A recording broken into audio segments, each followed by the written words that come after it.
Hey everybody, thanks for joining us tonight on Sharky Waters Wednesday Night Dive. Coincidentally, our Wednesday falls on this holy day.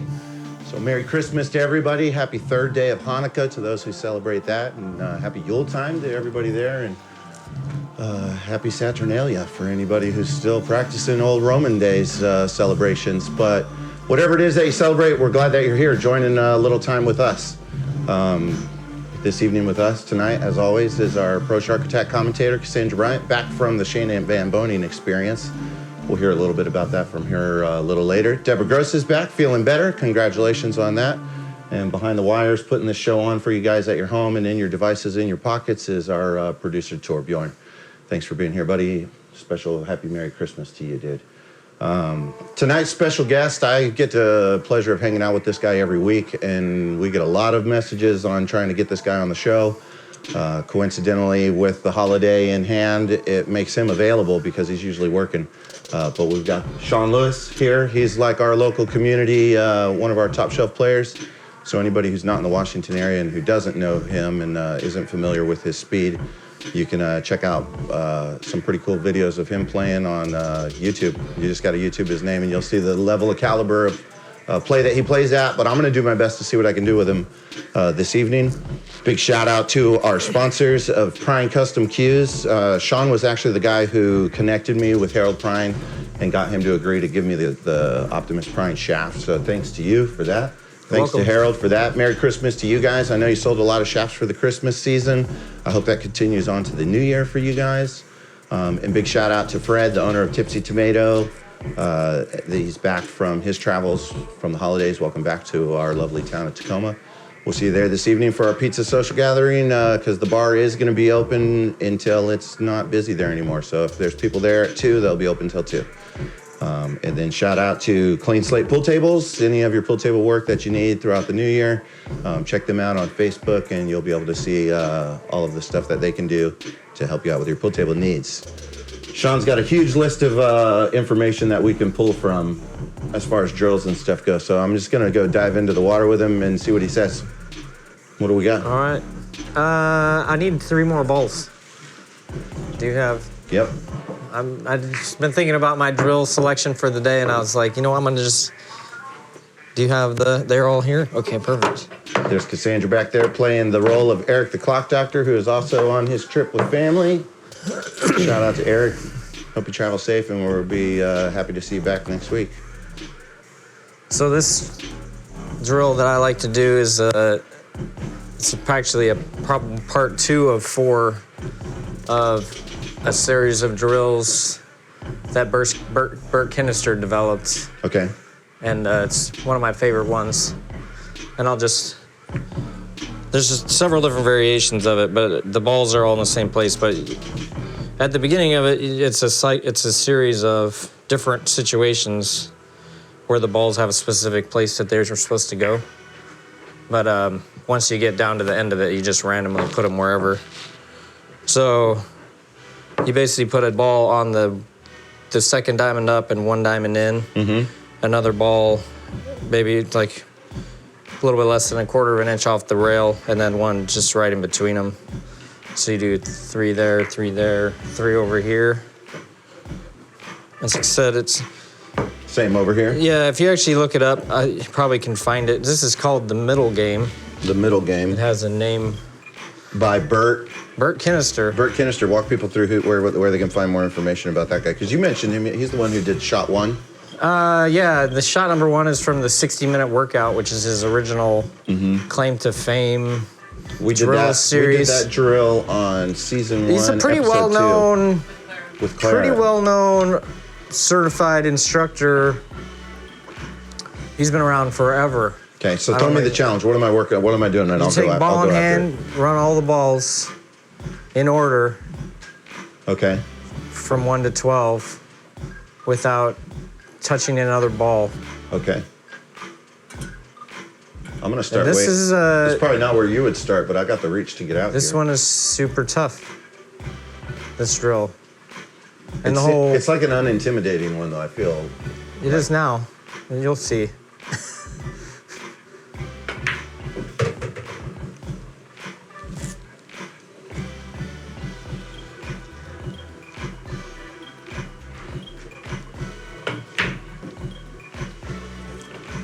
All right. That's that. You got to the second let me ball. Try it. Let me try it again. So yeah, it's I nice. got shocked by someone coming in the studio over here That's down right. on the stair side. It's your See little who bro. this is. Austin Aylshire, Austin Thunder Aylshire in the house. This is my brother, everybody. Put it here. I'm in the middle of a drill here with Sean. You can see Austin's in his Christmas pajamas. That's like a family tradition around our house growing up. Mom would always get us like matching pajamas, and we were always allowed to open one present on Christmas Eve. But you already knew it was going to be your like matching pajamas, and then everyone like put their pajamas on and went to bed all like, no, that was a bunk gift, you know. But Again. it's pretty funny. Mom's got like a whole arraignment of scrapbook photos of like the family and all their different Cool. pajamas, you know.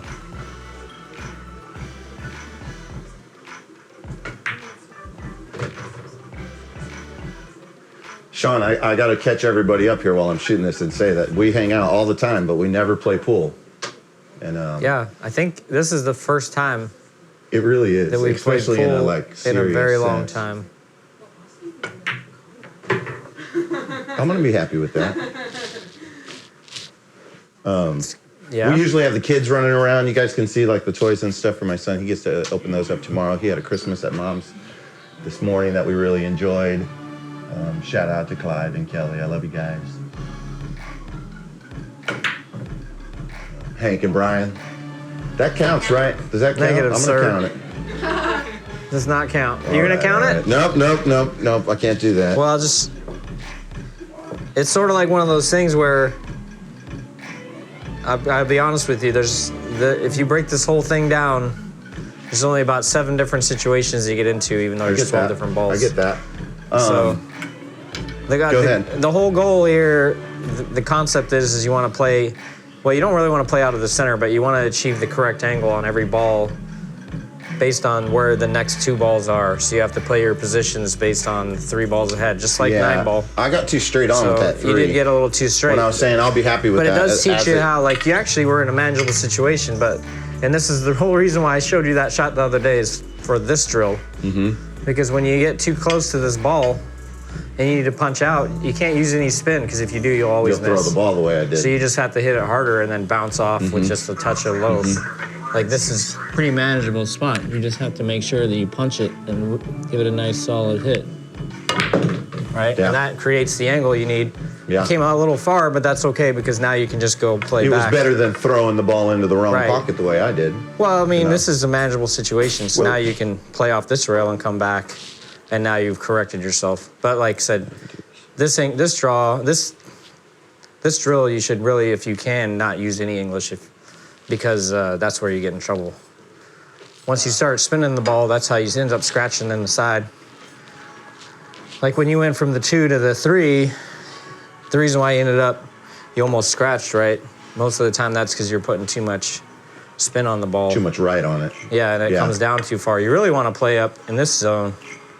That's More funny. so I than got this a little, not to make excuses because I don't like doing that, but I was a little in my head with people coming in and hosting the show. For that, sure. That I did fall into my old bad habits. Sean and I worked on a shot earlier this week that was working on making this cut and coming across into center table without putting right hand spin on it, because that's kind of in the textbooks as a way to cheat the ball and make that shot a little bit easier, but it does affect how the ball comes out and rolls. So I could have used that technique in that shot on the 2, and it would have given me probably better shape onto the 3 and not made me have to use that same shot. Correct. To get back in line on the 3 ball the way you showed. Yeah, exactly. This is one of those drills where once you have played through it, because I think the way it starts out is like, you have I forget exactly how it goes, but you know, these balls will all be in order, so you're shooting them a certain way, but it says, the way that his drills are set up, there's the short game, which I can just show you briefly. Fire away. So the short game is just, it basically, assume these are like 2 through 6, so you have the balls here. Those 3 balls would be 1, 2, 3 right here. I'll do that for you. And now you're just running these in order. Yeah. But it starts out like 1, 2, 3, 4, 5, 6, and you shoot it and you just play in this angle to the next ball to create the angle to come up above, and then shoot that next ball and come above to this ball. Yeah, so your cue ball is coming down this way. So you're always trying to create the angle, and then you move them around. Then this ball will be over here, and now you'll have 1, 2, 3, 4, 5, 6, or whatever, and then you have 2, 4, 6, and 1, 2, 1, 3, 5 on that side. So it teaches you different all patterns. the different representations of all the patterns that you can have when all the balls are kind of down. Because I mean, it's sort of similar to like this. You know, if you have the balls like this, it's almost, well, this is a little tougher, but like even here, it's kind of the same. It's like, even though the balls are a little in different places, the concept is the same. You're gonna achieve the angle to come back out for the next shot, you know what I mean? Yeah, yeah. Anyways, let's go back to this. The reason why this drill is tough is because each of these shots you have to really pare down on. Like the inside here, these are close to the hole, they're easy to make. So basically what you just wanna do here is you just wanna go for it? Go for it. I'll try it one time. So I'll just play this shot, and my goal is, because we moved, like if we had it the way you had it, was like this, I think. So I'm playing to get this angle on the 2 ball. Basically the natural half ball hit is what you want to, so that when you get, and actually it was like this. So when I finally get to the 3, I want to have the angle. Now see, the tricky thing is because you're going from the 4 to the 5, you really want to be straight in on the 4 so that you can get this angle. Get that right. Well, you want to be able to draw it back, like. Yeah. But if you can draw back to like this spot, this is like almost where you want to be ideally on the 5. So like there are some spots where you don't want to be necessarily have an angle. Sometimes you do want to be straight in, but it's all based on what balls you're coming at next. But like you said, this drill will run the gambit of all the patterns that the game includes. So that's got to include a stop shot or a draw, you know, a center ball. I have a file cabinet somewhere where I have it actually all written down, the exact order that he has it, and it's just basically a formula where you start out one way, and it teaches you one way of doing it. Then there's a second way, and I think there's 4 different iterations. Then you go into random balls. So what I do when I complete the drill is I'll just take one of the balls from this section, move it over here, and then move down to that, move one down to there, so that it's a little different pattern. Yeah, well, there it is from the horse's mouth, you guys. They ultimately do repeat themselves. He's got more pull game stashed away in his dusty file cabinets than most of us have on a good day. Where did you come up with it? Where did you come up with the content material? What's that? That you're saying is stacked away in your file cabinet somewhere. Because Jesse's got a big, thick book full of lessons. I have a bunch of DVDs. Too, but I think it's from a different guy. I have a bunch of DVDs that I transcribe to the drills on the paper. And then now it's just like you can print out the grids, and then there's so much YouTube and Facebook. Yep. Tons of drills. It all depends on what you're really trying to work on, you know? Yeah, absolutely. But this shot, like, a lot of people will try to spin this ball, but I actually just like to hit it with just draw. Hit a little too much draw. But the goal is to hit right here and come out. I don't know, I'm not that comfortable on your table yet. It went up higher than I thought, so. Well, comfort comes in time. Give it one more fire away. But it's tricky drill because it's easy to scratch in the side. A lot of these angles want it, you know. Yeah. So it teaches you how to control your cue ball to the rails and backed up too far the last time. So this is more where you want to be. Now I don't have to mess with that rail. But you're going to shoot it the same with draw and not spin it in. Right, but I can hold it now because it's more full angle. You can see coming up the stairs for the studio is David Lash. Come on in, David. Being quiet. Sneaky like a mouse. Not a creature with stirring, not even a lash.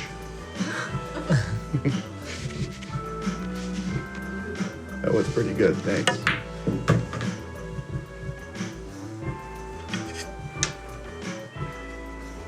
See, I got my straight in that I wanted.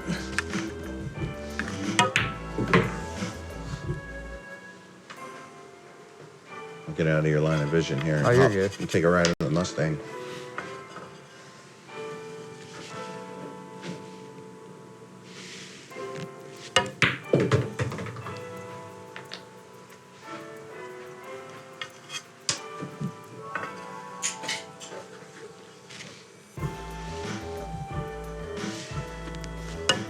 You're talking about comfort on the table and getting comfortable, and earlier you were saying it was pre-show, Yeah. and there's always stuff that happens pre-show that I've got to like reintroduce to the viewers. Right.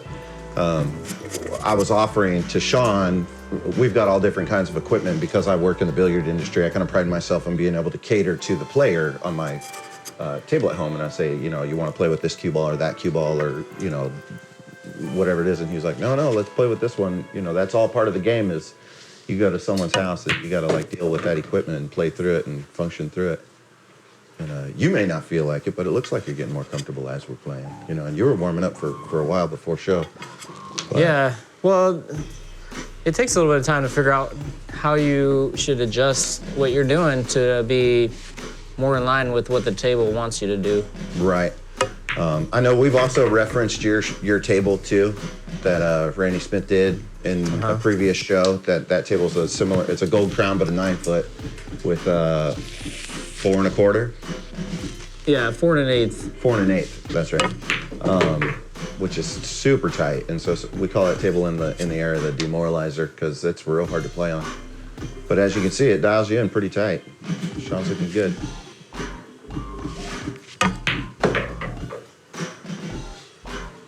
So yeah, once you get down to where there's not as many balls on the table, you don't have to like stay up here. You can still go to the end rail and back up. Yeah. It's just part of the drill.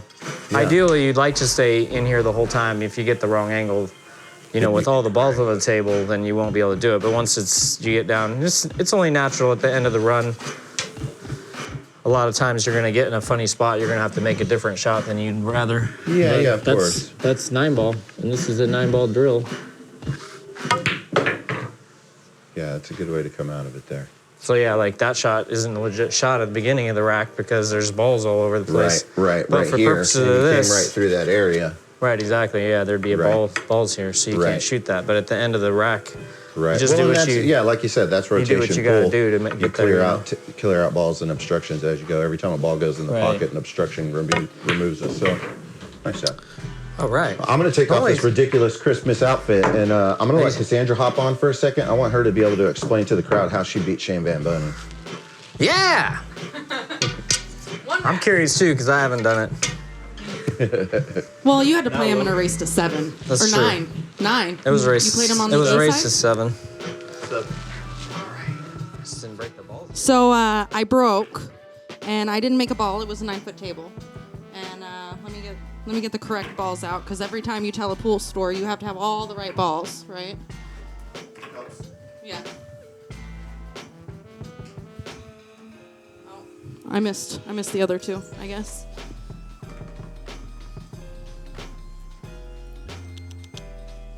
And Shane's, the table that we played on is kind of backwards compared to how we're playing it here.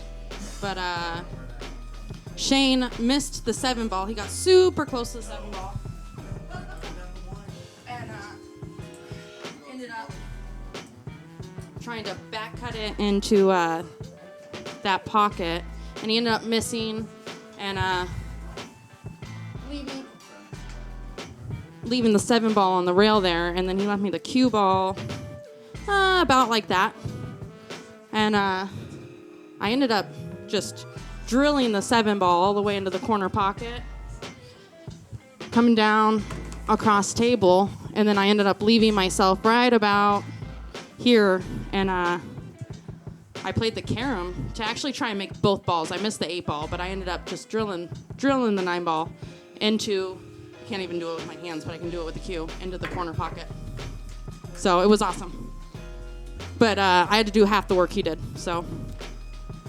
And that's how you beat Shane Van Bonen. Yeah, just get him to miss a ball.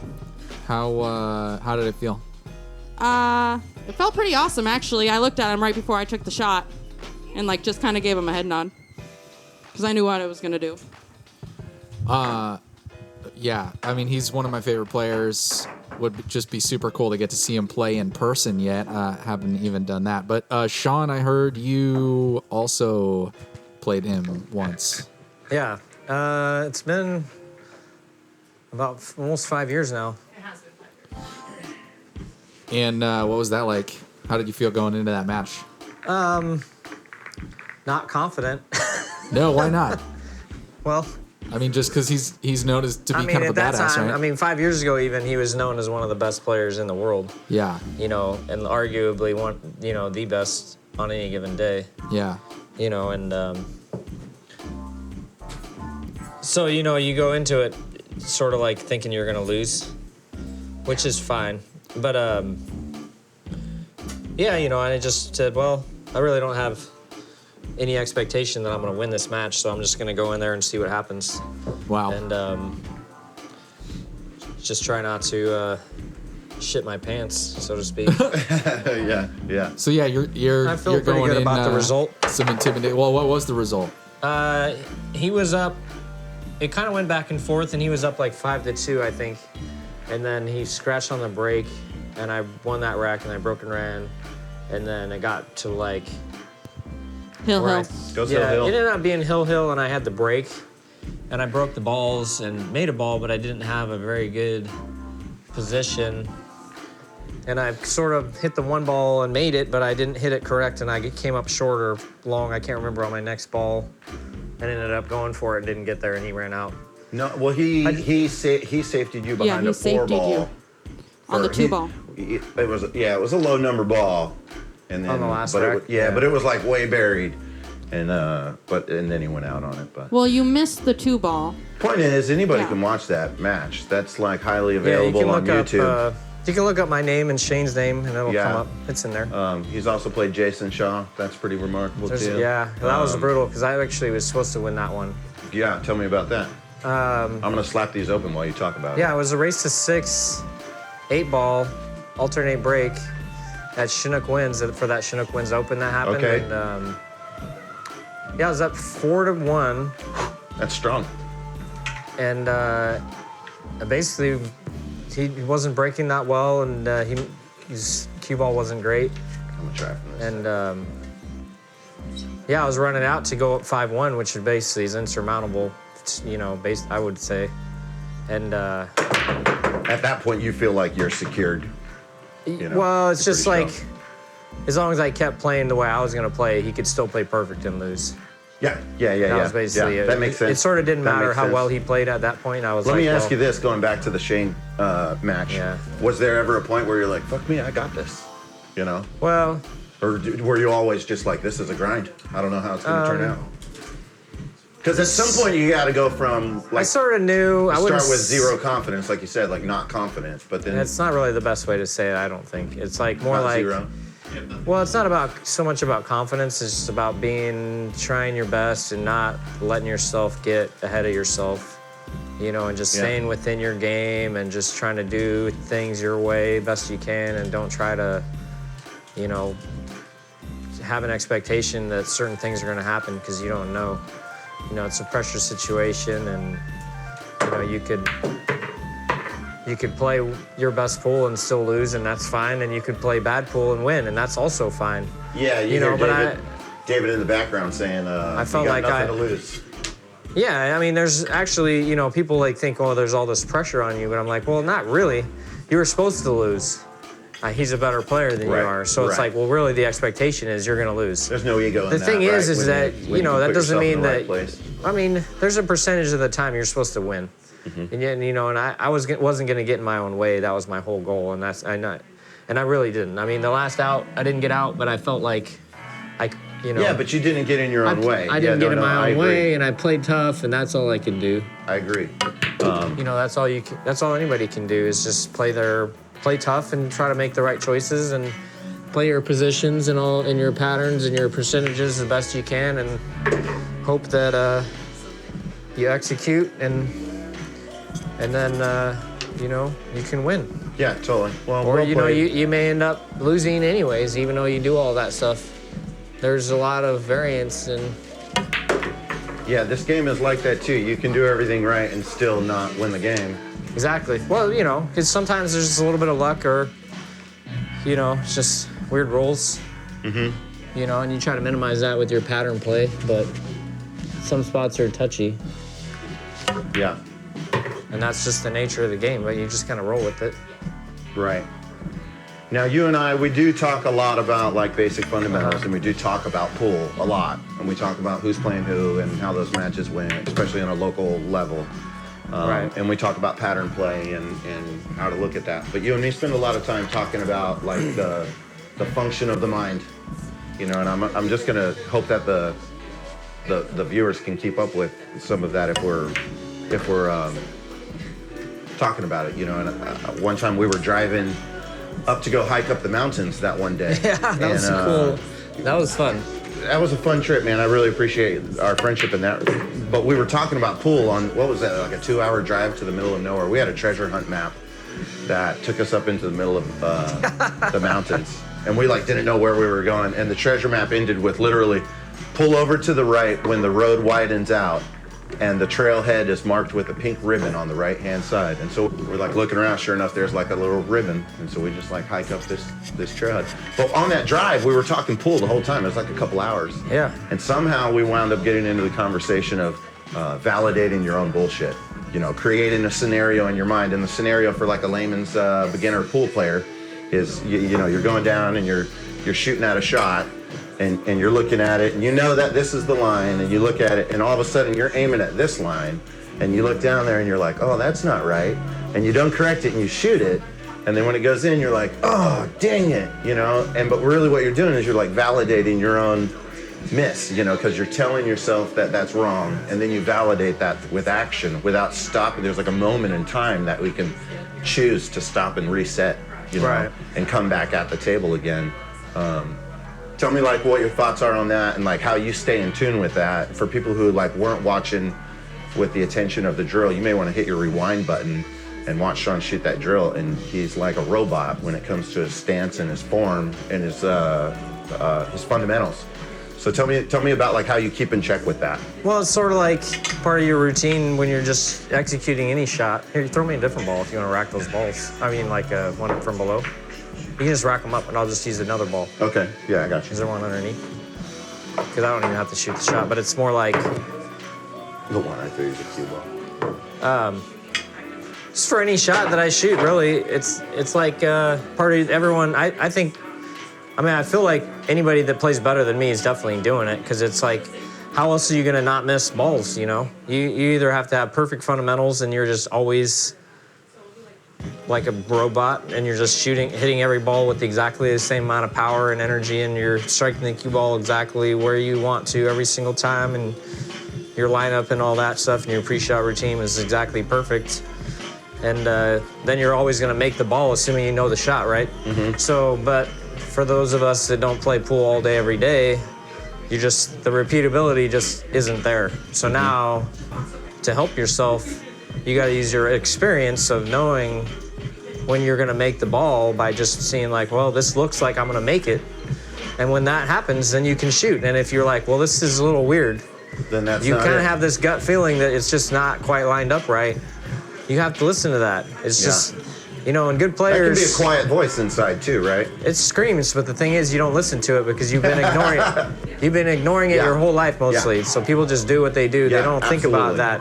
Maybe I shouldn't do this, because you're like, well, I've just been doing it this way my whole life, so I'm just going to keep going. Absolutely. You don't, you know, but it's like, there's a moment when you're lined up wrong where I feel like most people know they're not going to make the ball. Yeah, totally agree. You There's know? like a quote from Mosconi where he says just, he never missed a shot that he didn't know he was going to miss or something like that. Right, like know, it's weird. Paraphrasing or something, but he's talking about that like consciousness of miss and make. So, I mean, you know, what I do is I just line the shot up and I try to be consistent with my routine. And then, you know, when I get down on the ball, you know, and I'm ready to shoot, then I just wait for a second, and then I feel like I can, if I see that I'm going to make the ball, then I just shoot it. And if I don't, then I'm going to do something. I'm going to get back up and, you know, and do it, you know, different. Do it again. One time I was playing Eddie that's the way it is. And you know, something was happening in the pool room, and I had a tough 9-ball shot, and I had to stop and reset. And I'm not normally real good at stopping and resetting in these situations, but I did. And I made the ball, and he was like, good fucking shot, you know? And I told him I had to like stop and wait for like another path of a different reality's manifestation to acquire, you know, because I was like in a moment where if I pulled the trigger then, it wasn't going to be a make. Exactly. And I could feel that. Well, and so I just had to wait. It wasn't even about how my stance was or anything. It was more about the feeling that I had. And so I just like eased off and I held back and I wound up drilling the shot. You know, that's it. We're like pretty much out of sand. Uh-oh. Let us run this rack out. There's still a little bit more. Go ahead, Sean. I will try to run this rack out. I was going to talk about, take my last little second to segue through about, patterns and bad repetitions and bad habits that we're trying to break through. Anybody who knows me knows that I'm like an advocate of psychedelics and more specifically psilocybin mushrooms. And I'm like, I use that to microdose sometimes. And if you study the biology of what's happening there, there's like some neurological attachments, for lack of better words, that we have. I'm like not a doctor in the field, but for layman's terms, and having a little microdose of certain type of prescriptions. I wouldn't advise any of this to anybody without advising with like doctors. There are people who can give you advice on that stuff. It's getting like more and more studied, but there's like an availability to do that in a pharmaceutical way. But that stuff's like pretty new to me, even into segments of the country where it's legalized. Yeah. They're starting to. The Bay Area and San Francisco has it decriminalized. Oregon and Colorado. The studies of it are coming in more and more, and the data behind it, I think, is going to allow for the emergence of it more. And I'd like to be more of a component of its advocation than the fear-mongering behind it. And while it may not be the solution for everybody, it can be a positive solution for some people. It's big studies and. It's sort of not coincidental, I think.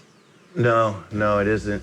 I wound up doing like It's a good shot. crazy amount of research onto the origins of Christmas, and I was going to spend some time talking about that stuff, and then I wound up just deciding I was going to back off of that and let the viewers have their full dose of Sean Lewis and what he had to say about pool.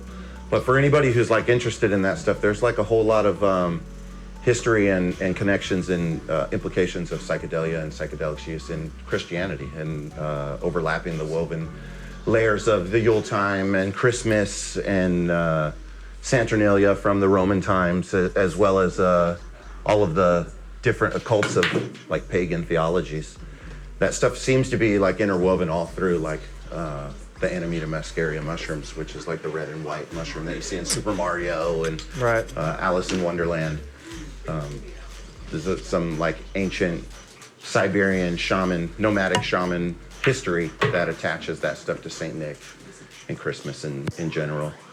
So I just wanted to take a little second to plug that stuff, because that's like what I'm about, and that's the type of stuff that I believe is like available in our world to help us connect and commune together, similar to pool.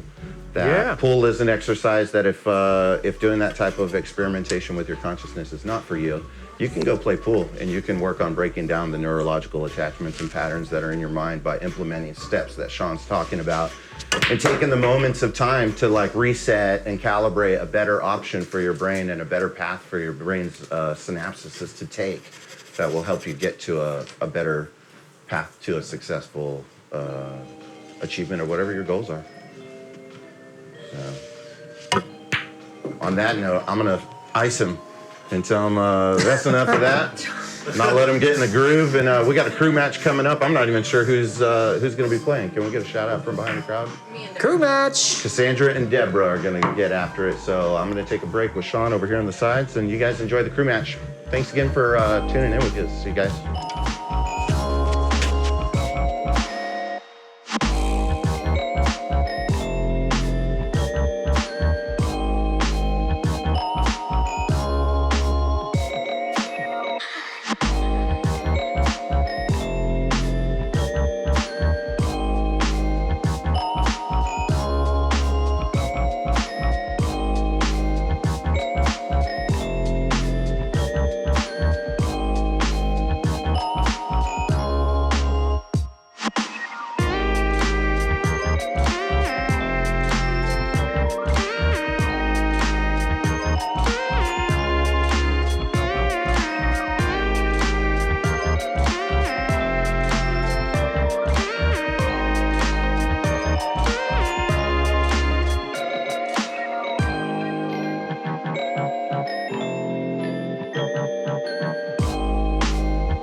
And we're back with Sharky Waters, the crew match.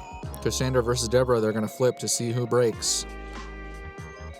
Deborah calls VIP, and it landed crown. So Cassandra is going to break, like she always does.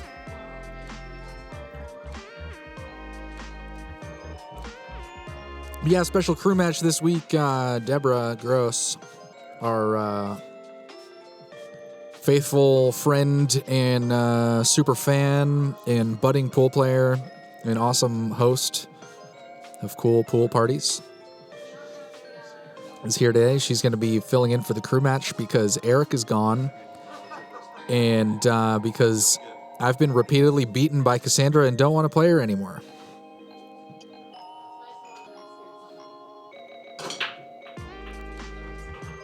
Cassandra breaks a little bit awkward, but gets to win, and she can see the one, so we'll see what happens here. Meanwhile, David Lash has distracted me with Skittles. So if you hear any weird chewing, it's the sound of me getting diabetes slowly in the background. Merry Christmas, everyone. Thanks for watching us here tonight. Hope you got a lot of cool gifts. I got a tent. Very excited.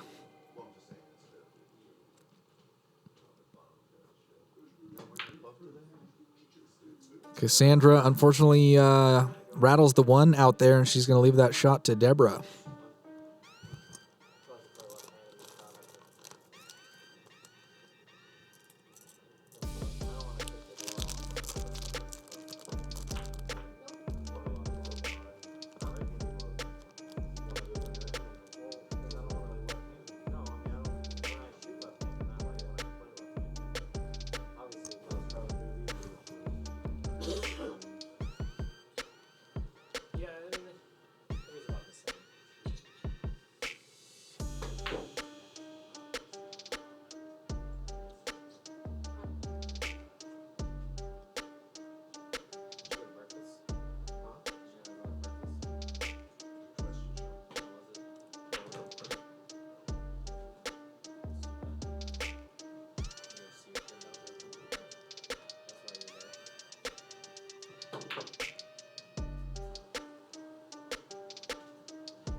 Pretty nice little safety there by Deborah.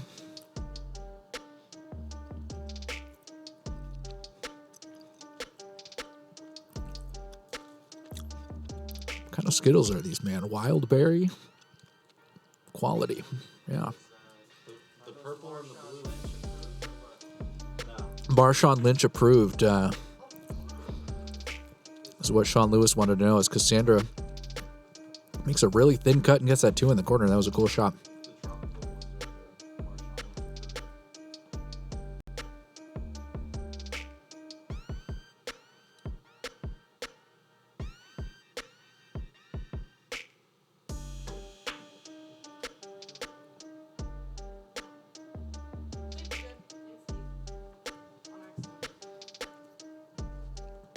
Inadvertent safety there puts Deborah behind a couple obstacles.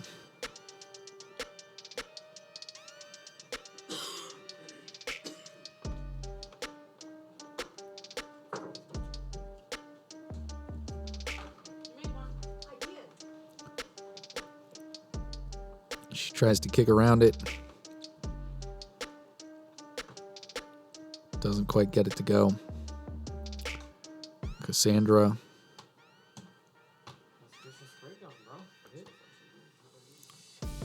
Unsuspectingly moving the 5-ball with her coat, but the judges didn't notice it, so we'll keep quiet on our end too.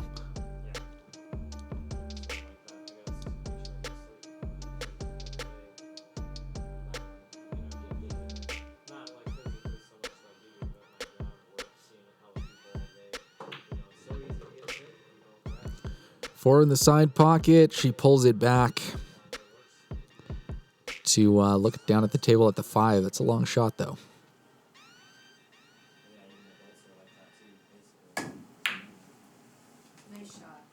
Tries to send it down the tail, just barely misses that corner pocket.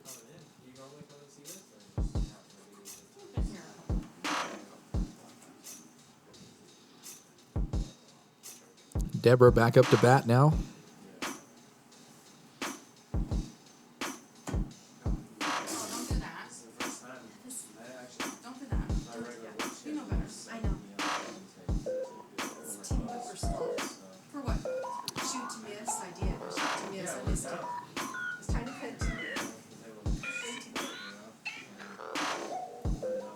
Cassandra opting to not tell her opponent that she has 2 fouls now.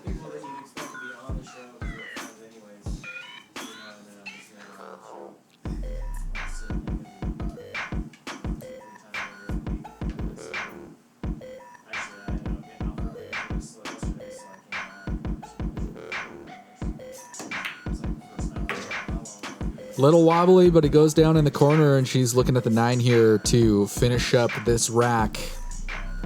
We'll see if she has the focus. No pressure on this 9 ball here. Just an easy corner shot.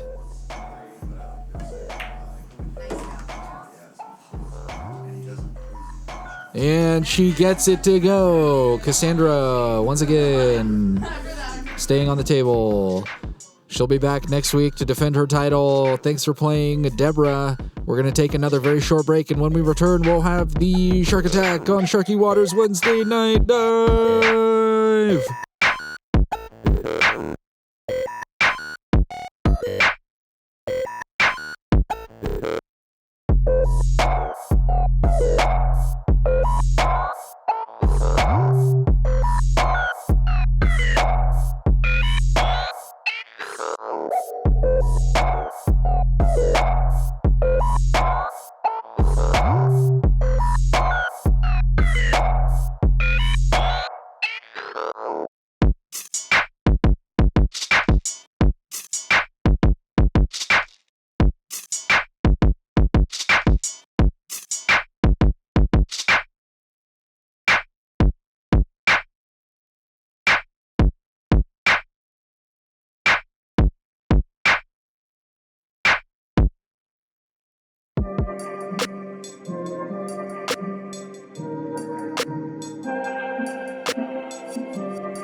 All right, guys, we are back with the Shark Attack, and I am your commentator tonight. My co-host is David Lash.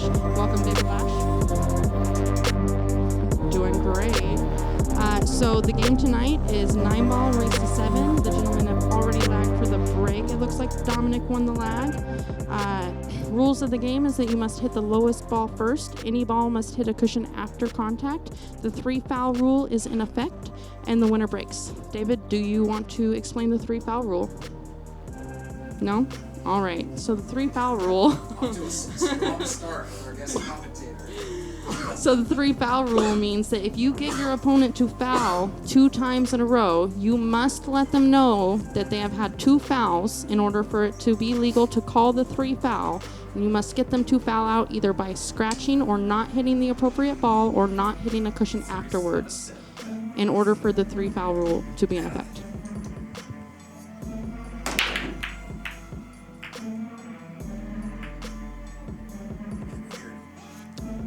Good spread, but no ball off of the break for Dom.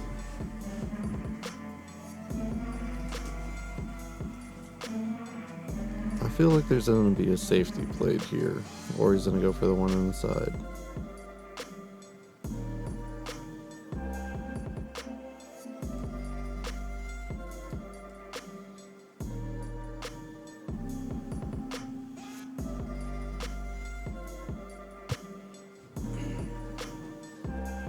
Probably the safety.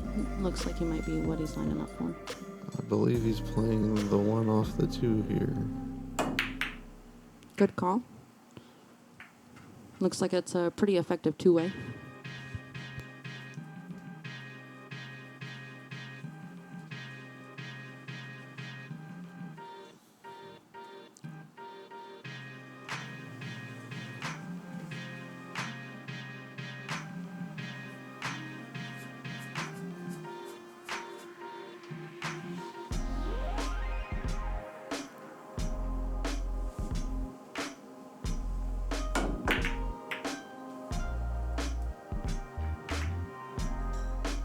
Good attempt by Dominic. It looks like he tied the 2 back up with a 9.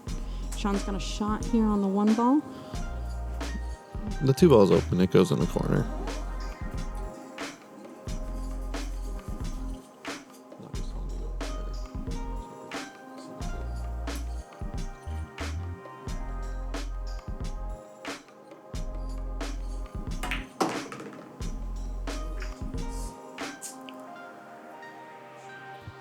Nice breakout by Sean.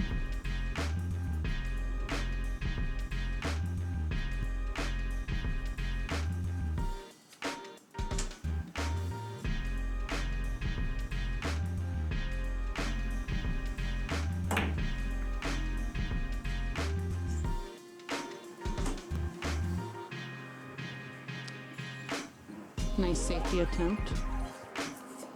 Tom still has a good look at the 2 ball.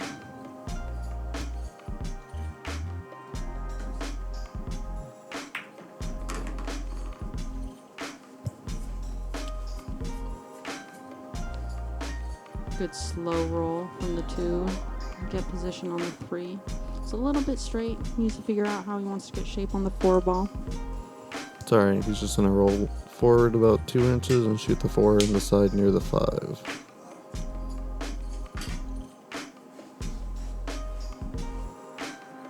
That's what I was trying.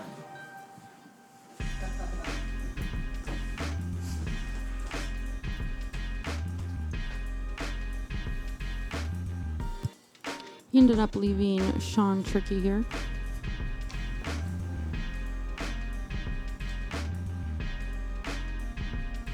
Looks like he might be able to reverse bank it or play a safe.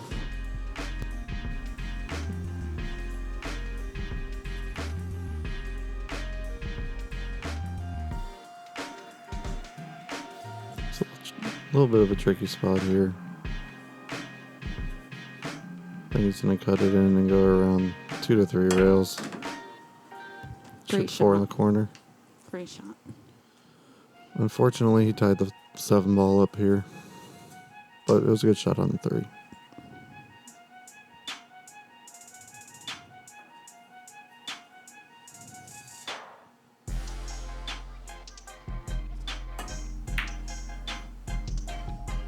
Just barely missed that 4 ball. It's unfortunate. Dom has a nice window here to go past the 6 ball.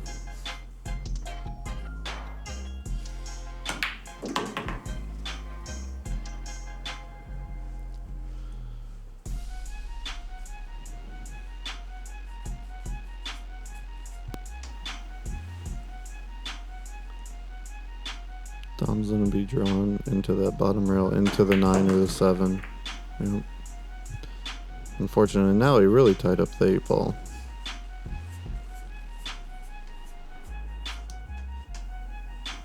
He's gonna have to hit a couple good shots here to win this rack, that's for sure.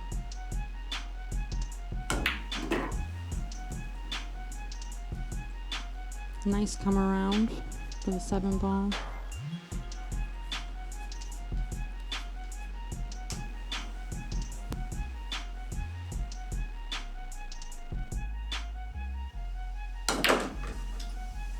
Tried to draw back into that, and it just didn't work out. And now the game has turned into a safety game here.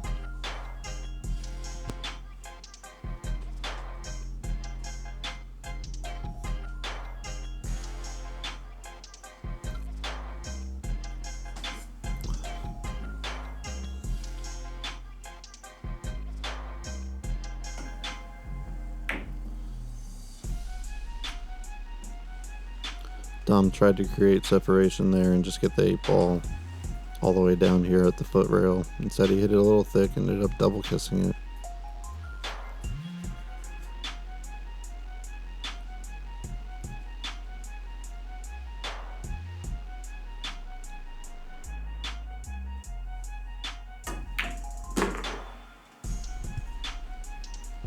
Sean came off that side real nicely for shape on the 9. And this is going to be 1-0 in a race to 7. All right. Sean is up and Sean is breaking.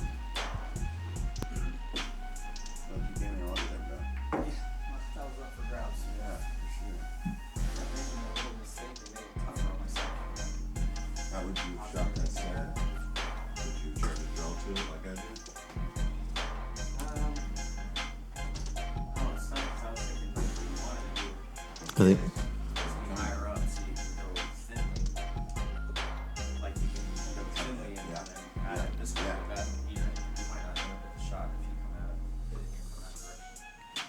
I was trying to get it off of the 6 ball, you know.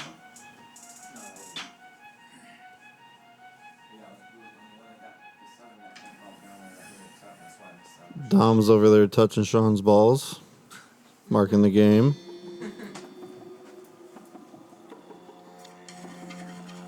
We would like you to participate and tell us about your experience.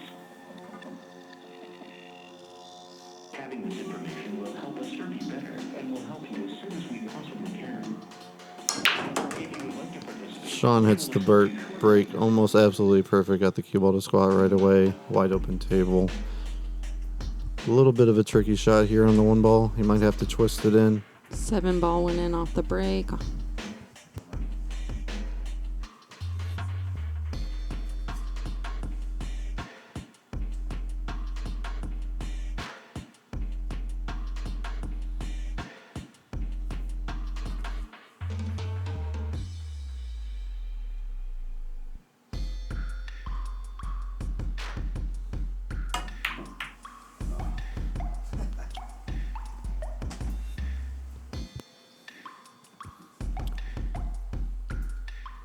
Sean, I think he was trying to bank that 1 ball. Oh, Dom's barely hung that 1 ball. Trying to put some bottom spin on it and come back for the 2 ball and just shot it out of the jaws of that pocket.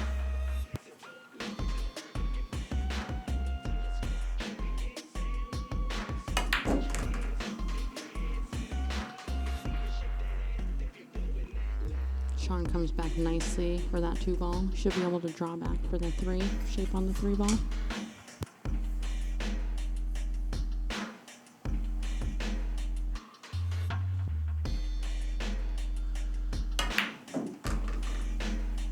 Nice shot, good angle.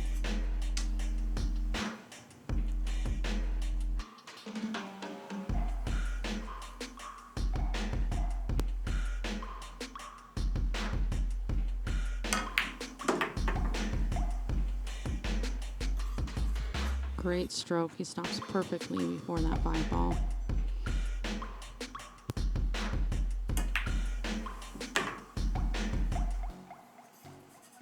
Nice use of the rail there to come back. The 5 in the side. A little bit of right spin. The under's in good shape on the 6 to come around for the 8.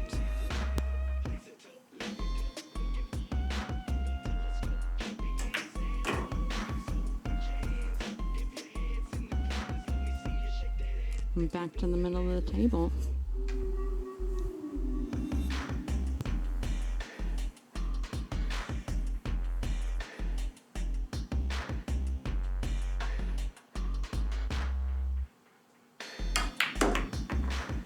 Good stroke by Sean there. Ends up almost perfect on the 9.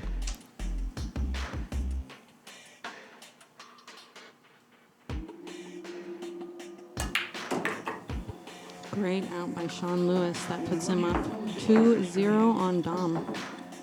He's back at the break. That is the first break and run of the night for Sean. It was not a break and run. It wasn't? No, he tried playing safe on the 1 ball, that's or he right. was trying to cross bank it. That's I'm not right. sure which. Yeah, I was trying to Throw it in? Were you trying to throw it in? use spin to throw it in Yeah. and hold the cue ball right here, but I hit it a little too full and it made it double piss. Because then even if I would have missed it like underneath, then that 2 ball would have blocked where the 1 ball was, or the cue ball, and the 2 ball, and the 1 would have ended up down over here.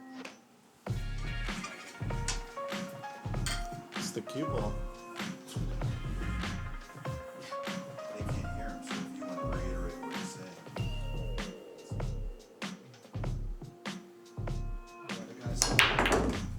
Mike's on. Makes a 6 ball on the break. Squats the cue ball once again. Only issue is he's jacked up over the 4.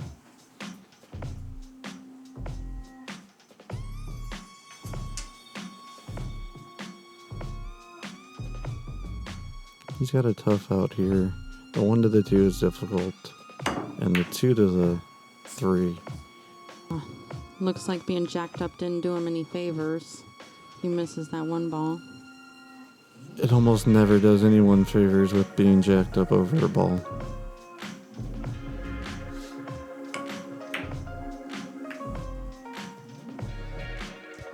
Don plays a good safety there.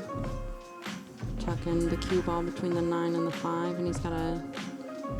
Looks like he's got a kick. Yeah, he's got a kick at the 1 ball here. Looks like he's opting to go short rail. Yeah, he's also looking to see if the 1 goes where the 1's traveling here, because he wants to create separation.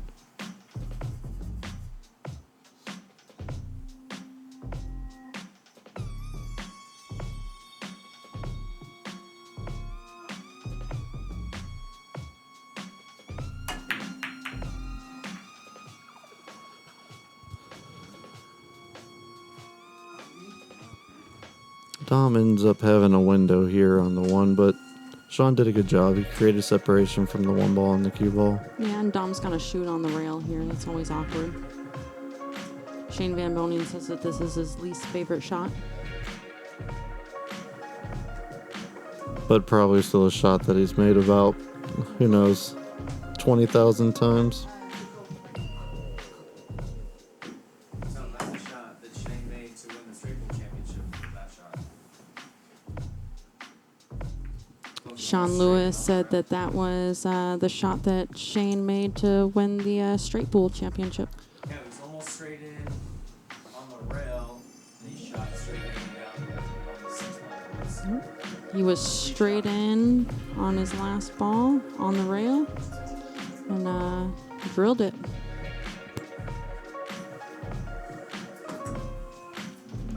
Can't tell if that 2 and the 5 is wired to the corner here. Might be a little offset. There also might be a gap between the 2 and the 5, which would make it a little bit easier to make. On the overhead camera, it doesn't look wired. It looks like it's gonna hit halfway between the diamond and the pocket almost. Yeah, the way he shot it, it's makeable. He got on the right side of it. Now he's also trying to control the 2 ball here when he makes this combo. Wants it somewhere near the side. Oh, it was wired. Great See? shot, Sean. Needs a little Ooh, help. nice connection with the 4. Nice little favorable bump there to hold the cue ball.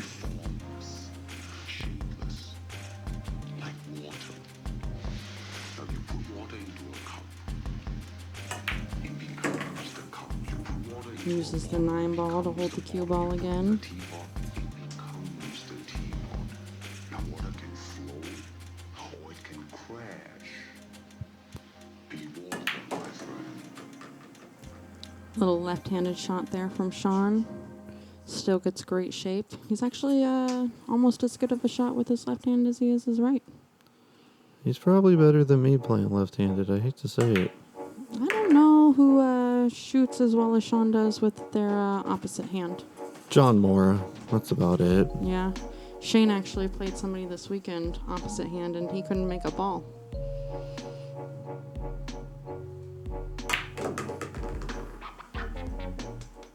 Yeah. Cue ball got out of control here. Just spun off that second rail. Freezes to the 9. Sean's gonna have to kick. Depends on how he wants to do this. He can kick it. Pretty tough spot to be in. He's looking so good, too. He's looking at kicking 3 rails here, is my guess.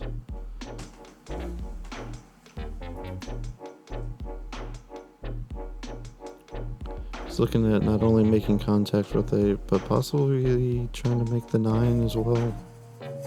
There's a lot of good things that can happen with this kick. You can get separation, leave the cue ball and the 8 ball on opposite ends of the table. The key thing is just make sure you hit the 8. Yeah, absolutely. Makes Great good a shot, contact and there's a into 9 the ball. side. Great shot. Great shot to go up 3-0.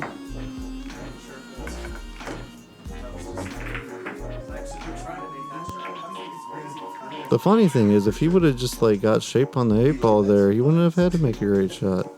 But it bailed him out. Can I call you a shot maker now? I learned all that shit from you. So I normally call shots like that sporty. That was a pretty sporty shot right there.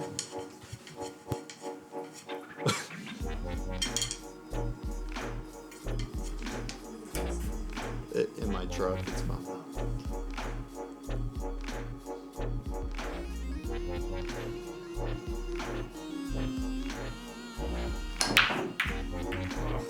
Uh-oh. Doesn't look like anything's going. 8 ball needs to... Yeah. Sean had a less than favorable break there. He didn't make anything, giving Dom control of the table right now.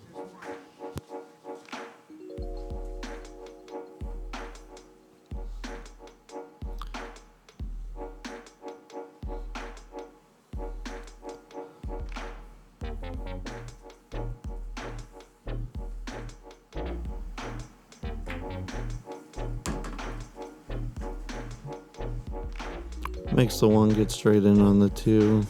He just doesn't draw back here. Shoot the 3 in the same corner. It's going to create a little bit of an angle. That way he's able to draw off the 3 to get to the 4.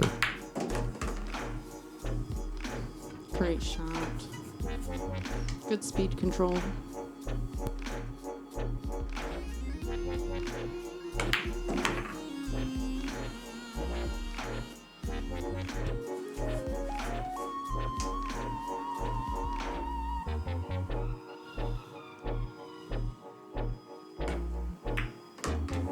Uh-oh, 6 ball. Oof. Ended up bumping the 6 ball, and you can see the 5 ball.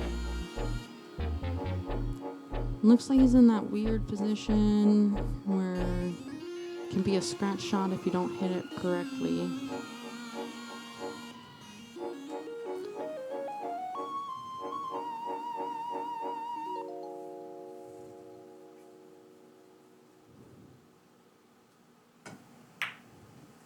Oh, good job. Hits the titty. 5 ball just rattles and hangs in the pocket. I call that a thing. Or the point of the pocket.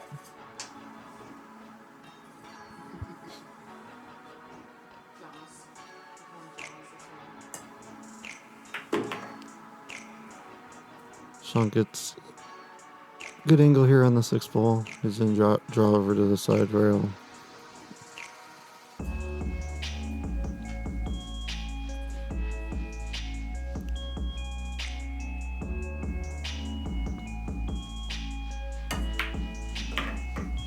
Nice draw for the 6 ball to come back for the 7 ball. He's gonna come around 2 rails here. He's gonna end up over near the side pocket. And what that does is creates the angle for him to get from the 8 to the 9 without having to use a lot of English, more of a natural line. Just a little bit of right English there. Make sure he doesn't scratch in the side pocket.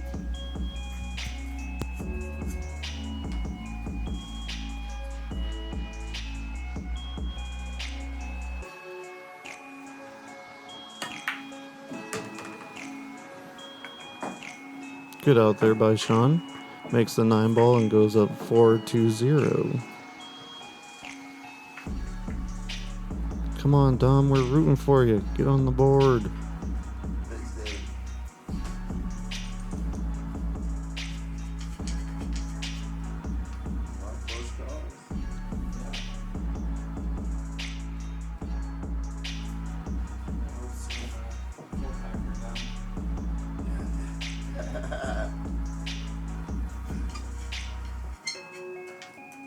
You can only run a 3. Here it comes.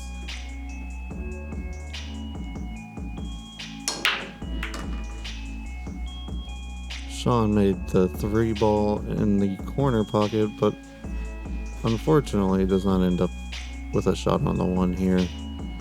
He is either going to play a push shot, or he may kick at the 1 off this bottom rail and try freezing him behind the 8.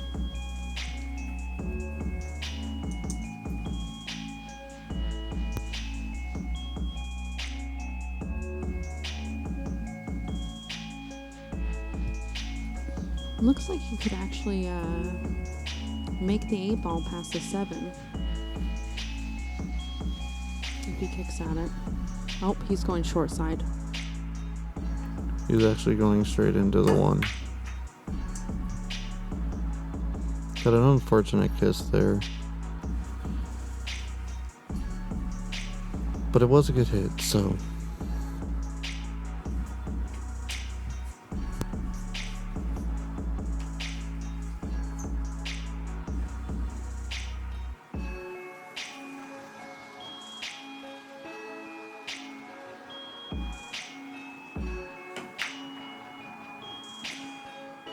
Dom misses the 1 ball. Uses the fin, as we would call it. And leaves Sean a shot here on the 1 ball. He is going to play a little bit of top. Probably come around 2 rails and shoot the 2 ball on the side.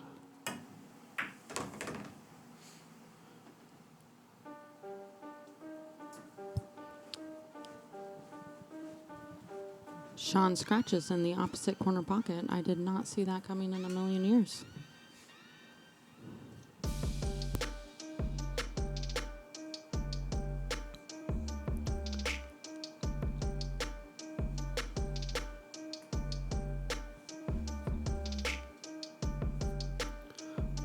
Dom now has ball in hand and he's trying to figure out which route he would like to use to get on the 4 ball.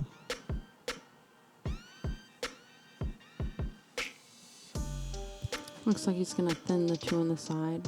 Come up table. He's going to come around 3 rails. Oh, 2 rails, bumps into the 4. Moves it into a good spot to shoot the 4 in the opposite corner. Yeah. He's going to roll forward here about 3 feet, shoot the 5 ball in the bottom left-hand corner.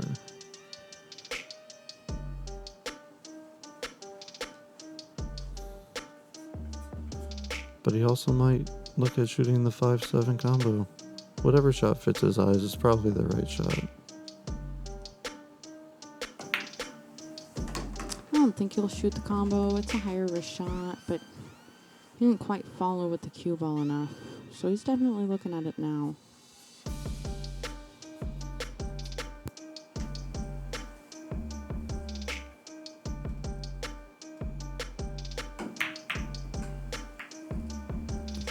Nice attempt. Combos are hard.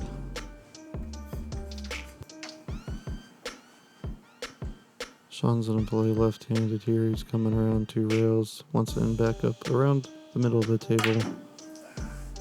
Oh. Just misses that 5 ball. The fins of the pockets got him.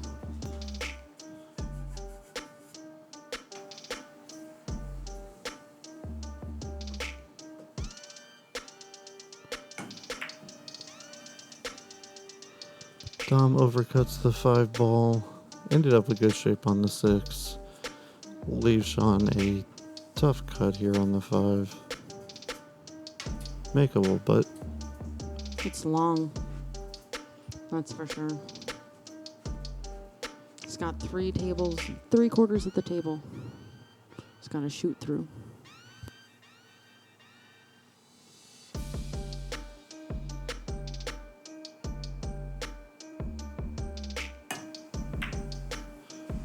makes a good shot.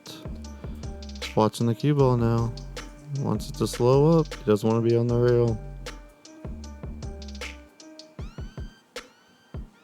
Looking at the shape he wants on the 7 ball, pointing in the spot, imagining it in his head.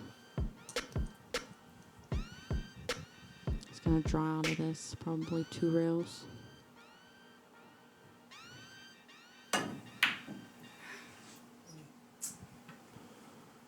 Hits it thick. Leaves Dom an opportunity here. He's gonna go 1 or 2 rails. Just shoot the 7 ball in the side afterwards. Good stroke, good speed. Ends up on the correct line on the 7 ball. He's gonna draw back here from the 7 to the 8. And he only wants to draw it back here about an inch or 2. Then he has the correct angle. Just use natural shape. Now he's Great gonna shot. play a stun here. Go off the side rail and a little further than where the cue ball is now is where he's gonna want it. Good recovery to come back for the 9 ball.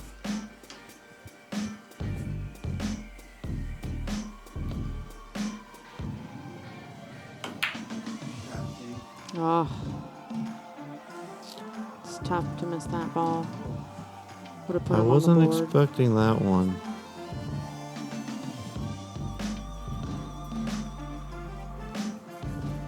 Sean's gonna walk over, check the angle.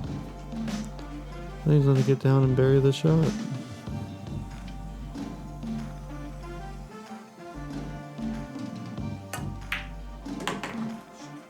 Sean just puts a little bit of top outside on that ball.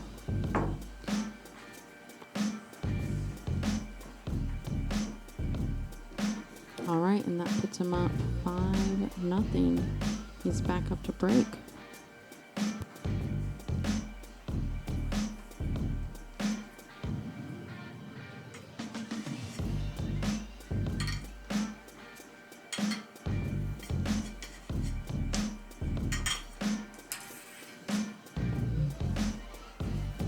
I don't remember Dom moving the balls when I was on the show.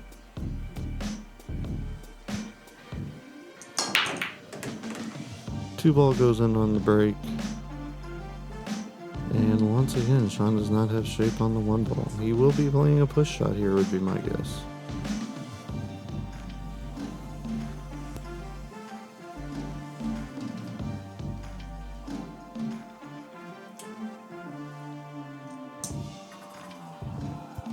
Maybe I lied. Are you gonna go to He might be Tipsy Tomato kicking with at us this. after this, David? Probably not. FYI, shout out to our co-sponsor, Tipsy Tomato. Group of us always goes after the show, have some pizzas, good beer.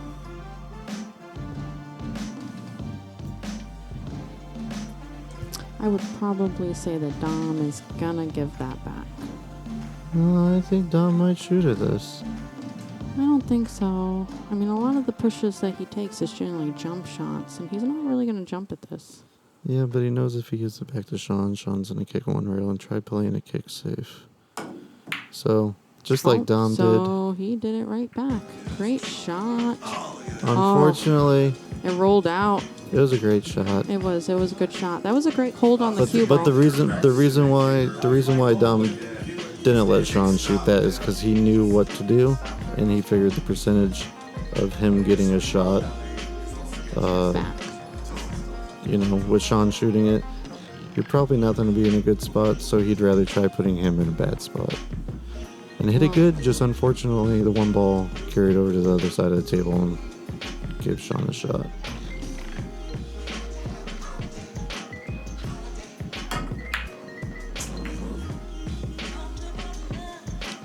There's still a little bit of work here to do at this table. You got that 3 ball. The 3-7's a little funny.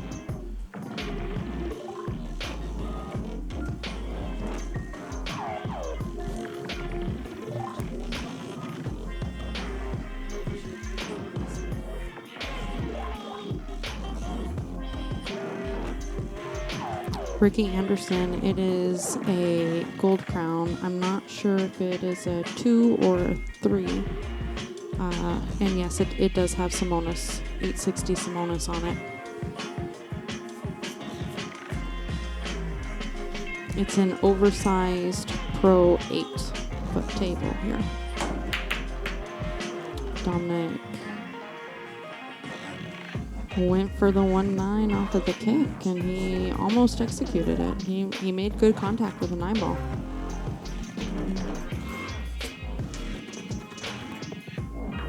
And he also tied up the 4 ball, so Sean has a lot of work here. He's going to try coming around 1 rail, and he's going 3 rails here and shooting.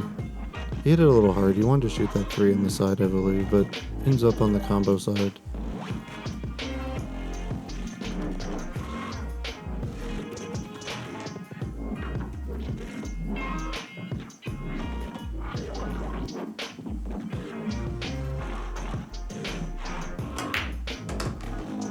Makes the combo, goes back and forth. Now he's shooting the 3 in the other corner. The question is how is he going to get down to get shape on the 4? He's looking where he wants to come through right there.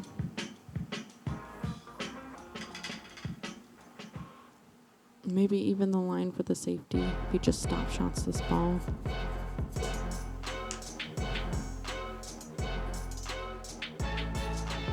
He's going to be playing top right here. He's trying to come around 2 rails. You have to stroke this ball nice and pure. Straight into the 9. Oof. Oh, unlucky. Unlucky on a very, very good shot. I mean, he could see the 4 ball, but that's not where he wanted to be.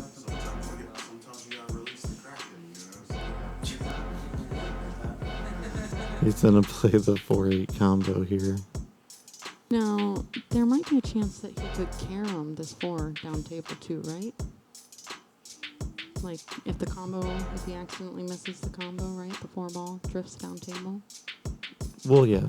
Yeah. So, I mean,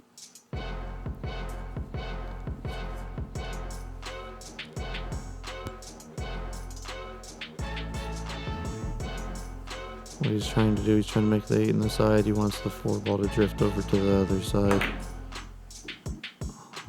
Oh. Nice Played try. a good cue ball. Left it tough. Left it close to the rail. Created Long separation. back cut.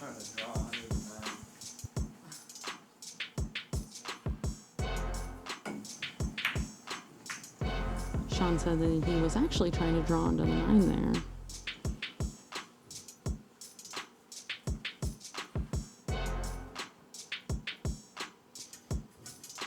It's tough to tell if Sean has the angle here. Nope, doesn't look like he has the angle to cut in the 4. Looks like he's going to hit the back side of it here, off of the rail. Oh, he did have the angle. He threw that ball in, I believe. Oh. A little bit of English there.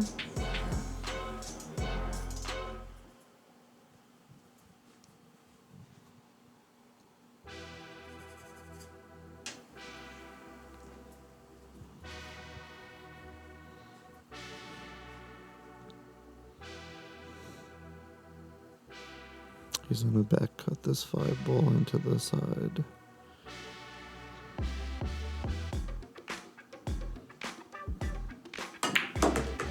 Great shot. Uh-oh. Off the 9. And Hit the 9. A 9 hit it again. Sean wasn't very happy with that. He said, oof. I believe he's actually happy with the way it ended up. It could have ended up a lot worse there. Oh, he's getting sharked by the Christmas presents over there. It's nice to see that Clyde's going to have such a good Christmas at his dad's as well. I'm gonna have to blame Santa on that one.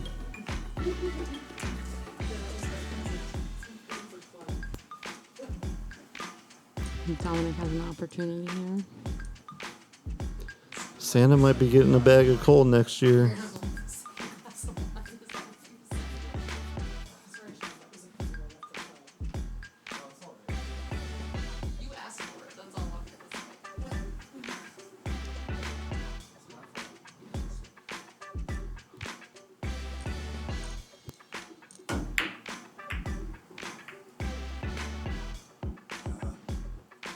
Dom misses the bank, leaves Sean straight in on the 6. Yeah, Sean has a good opportunity to just draw back a little bit on the 6 ball. Maybe even stop shot it.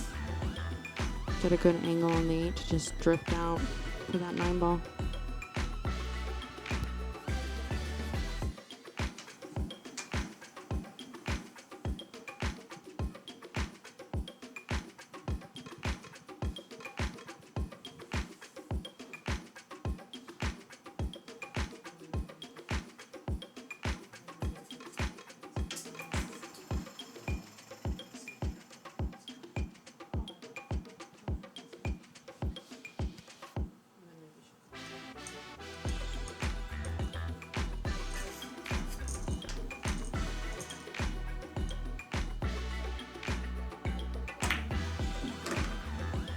Sean drifted back about 4 inches on that 6 ball. Good shot.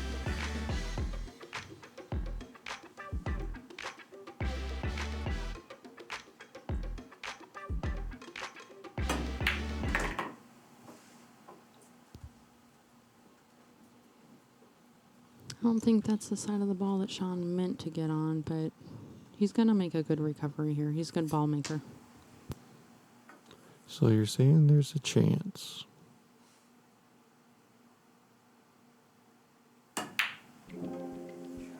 Oh, he missed it. I didn't expect that. I mean, it wasn't an easy shot. It wasn't. I didn't believe for 1 second that that was the side that Sean meant to get on.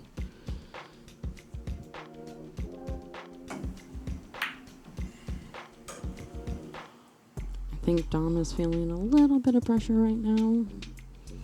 He had trouble with that shot.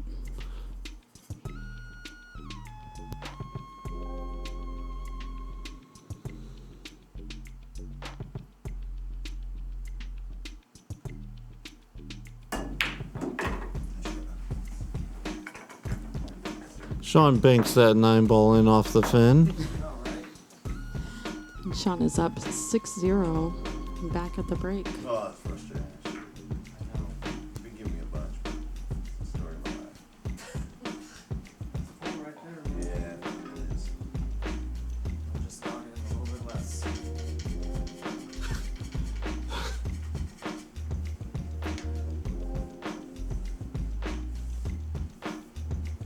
Let's see if Sean can. I think Sean's trying to save up all them breaking runs for that break pot we have tonight. Break pot.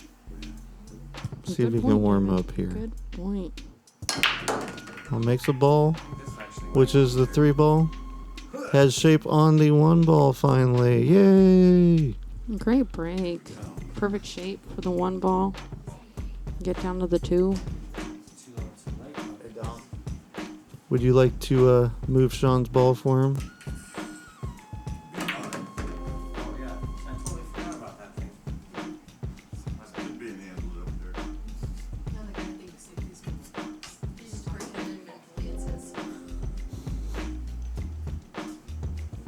That was kind of a steep jab there.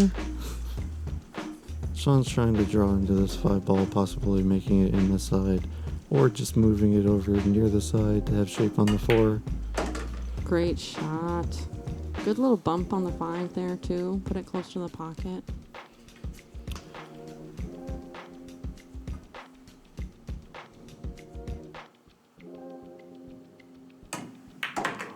He went rail first. Nice shot. Didn't get where he wanted.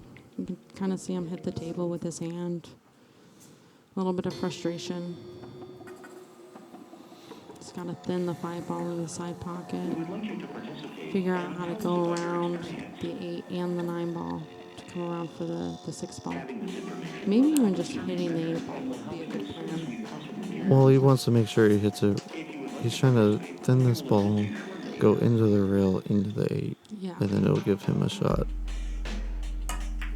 Great shot. Oh, Oh, 8 ball comes around, bumps the 9, which ends up giving him a line yeah. on the 6 ball. He can see it, that's for sure. It's a tough cut. Tough Most cut, people tough wouldn't. bank. I believe he's gonna cut it. Yeah.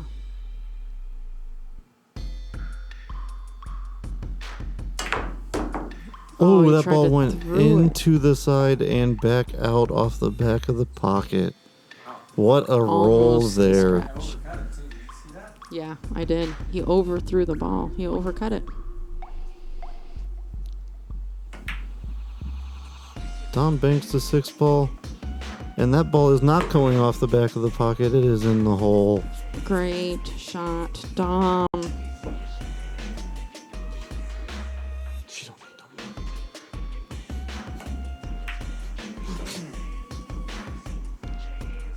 Dom overcut that 7 ball. I believe Sean can see this 7. And if he can only see the right side of it, so he's probably going to be playing safe here. He might be feeling a little froggy, and he might be trying to bank it as well. But I like playing safe, going 2 rails, getting the cue ball back down about where it is.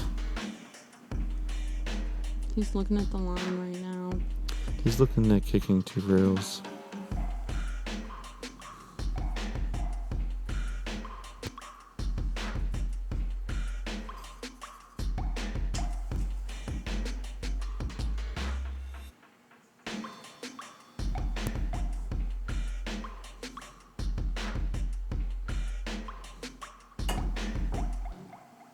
Oh, just barely misses it. I mean, you could barely put a piece of paper between where the cue ball and the 7 ball were.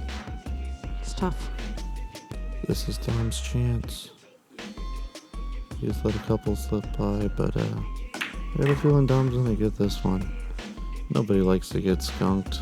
Yeah, absolutely. I think he's gonna bear down and get there.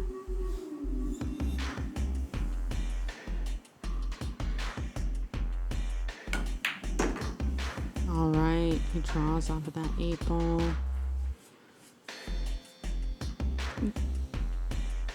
Got to the 40-yard line there. Just gonna put it in the side pocket. Just needs to focus on executing. Nice He shot. drills by it. Dominic. Dom is on the board. All right, and Dom is back up to break. On the show with a 7-0. Rick, you almost had that one. No one's got it? No, Just me. I got 1 on Damien and 2 on James. Does that mean I even make Because I need that. Someone stole my wallet. Damn it. I didn't know about that. Dom is gonna take a quick potty break. Probably wouldn't have changed anything, but I'm still. Gonna try harder to run that around. Better play safe on the 6 if I do that. I still think that was absolutely amazing, the roll Sean got there when that cue ball came back out of that side pocket. That's crazy. No? I don't want to say anything about it personally, Yeah, it's the cue ball came. The cue ball scratched and came back all the way out to the other side of Yeah. the table. Like, and the fact that he overcut that ball.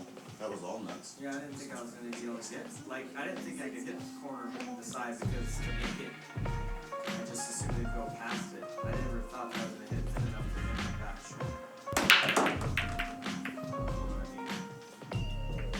short. Dom makes the 6 ball.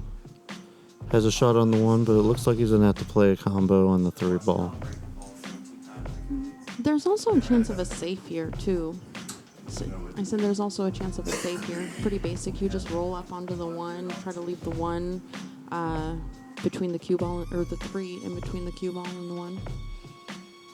Yeah, but percentage-wise, I think it's better to go for the run out. Like the combos, it's not like a long combo. It's very makeable, and he gets shape on the 1 with it, just like that. Good combo.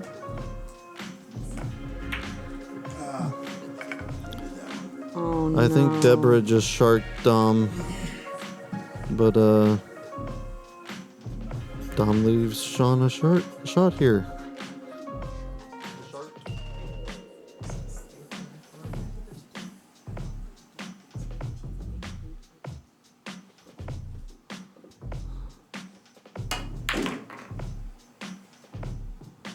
Nice draw stroke off that 1 ball by Sean. Didn't leave himself a piece of the 2. I mean, Yeah, I maybe believe a piece he's of the straight 2. in. He's gonna punch over to the 4 here. Your angle was better than mine, sir. Gets a little straight on this ball. He wanted a little bit more angle. He's just gonna draw back here and either shoot the 5 in the side or down in the corner. Yeah, it looked like he was lining up for down in the corner, like he was getting his angles. He was checking both of them, seeing which one he likes. He's actually gonna go forward here. And he's gonna shoot it in the bottom Yep, right-hand in corner. In that corner, yeah. Good stroke there. Yeah.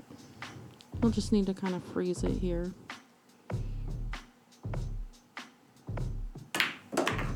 Hope he drew, hit the rail, and came back out to the middle of the table. Great stroke.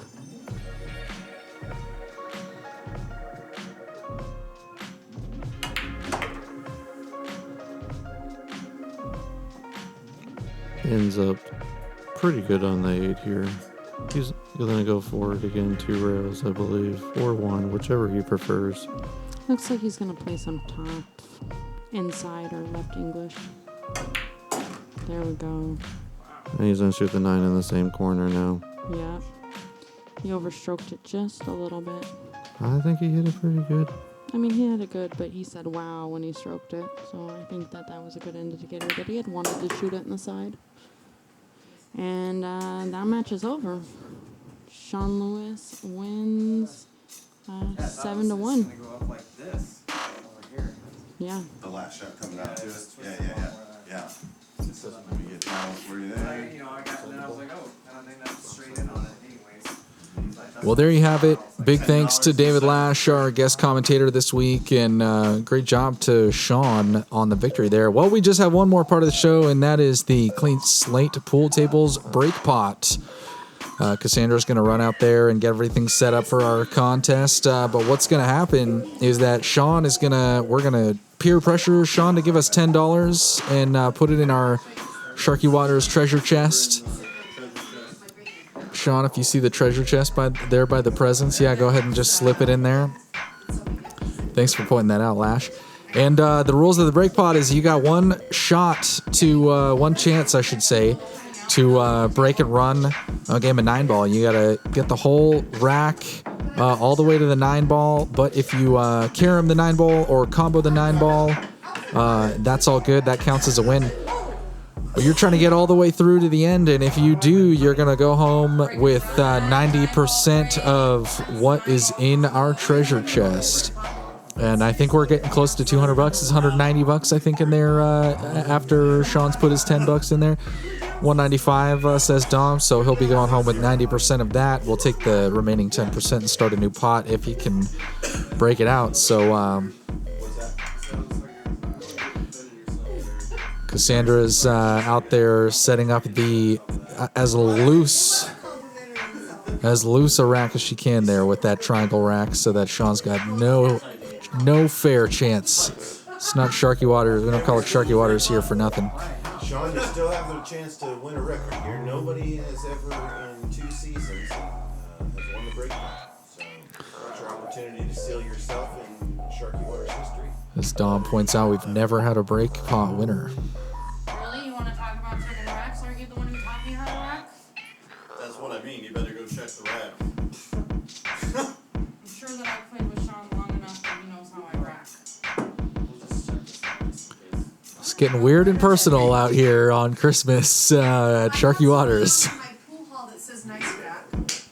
What would be little holidays without a little family banter here at the Sharky Waters family? We definitely encourage and indulge in all of that. I just want to take a second to say I'm so happy to have you guys here. Thanks for coming over to my house and to the studio set here at Sharky Waters, and Tor for putting this on for the community. It's a pretty awesome gift for everybody. Merry Christmas. Thank you for the invitation. It's been a blast.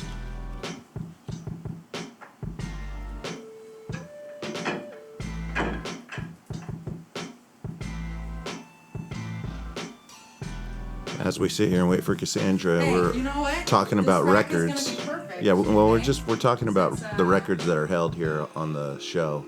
I just want to take a moment to point out that as the president and founder of the 7 to 0 Club, you know, despite my weak performance there, I did solidify my exclusion in that club.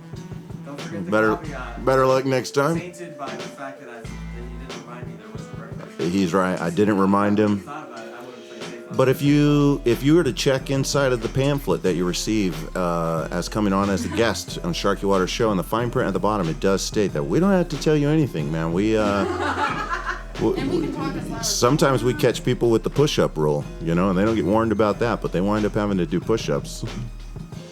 I still never received that pamphlet. Nobody's had to do push-ups yet. Dave, I think we still got your old address, man. It's probably got sent to the wrong place. I don't know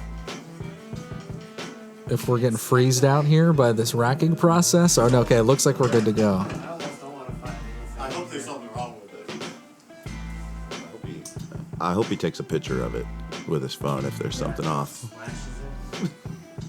Unacceptable. Here, okay, I'll do it. No, you gotta play it. You gotta play it. You gotta play it. And David will post He's it. playing it. No, he's playing it. No, if there's a cat. House Cassandra, the house rules have spoken. We are good. Sean, I'm gonna break this rack. we're gonna get David to go ahead and post that photo of the rack on the comment thread for anybody who wants to take a look at that.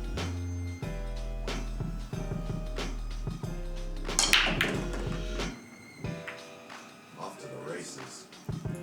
Ooh, Not really. Yeah. if only we got a nice bounce there from that 4. That could have been the difference maker, but So disgusting. weird break. No, that's fine. It's just giving you a hard time about the rack.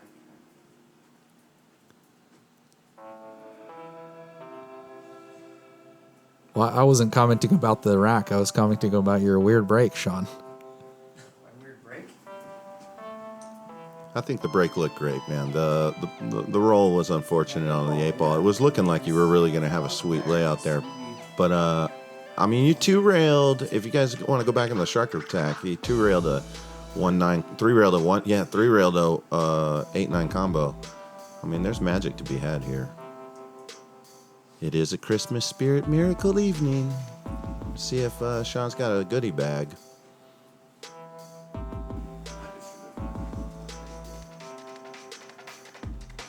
David, you're not the Christmas guest.